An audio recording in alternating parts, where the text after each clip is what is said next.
Mr. Trump, a lot of these are judgment questions. You had supported the war in Iraq before the invasion. What makes your judgment? I did not support the war in Iraq. 2002. That is a mainstream media nonsense put out by her because she, frankly, I think the best person in her campaign is mainstream media. My question is, since you would you like to hear? Why is your I was against the war. Wait a minute.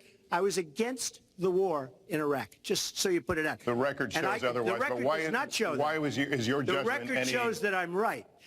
When I did an interview with Howard Stern, very lightly, first time anyone's asked me that, I said, very lightly, I don't know, maybe, who knows, essentially.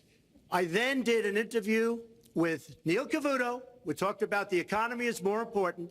I then spoke to Sean Hannity, which everybody refuses to call Sean Hannity.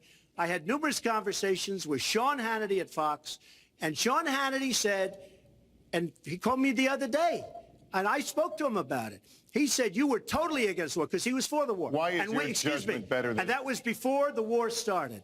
Sean Hannity said very strongly to me and other people, he's willing to say, but nobody wants to call him, I was against the war. He said, you used to have fights with me because Sean was in favor of the war.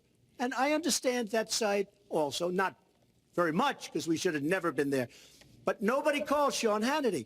And then they did an article in a major magazine shortly after the war started, I think in '04, but they did an article which had me totally against the war in Iraq.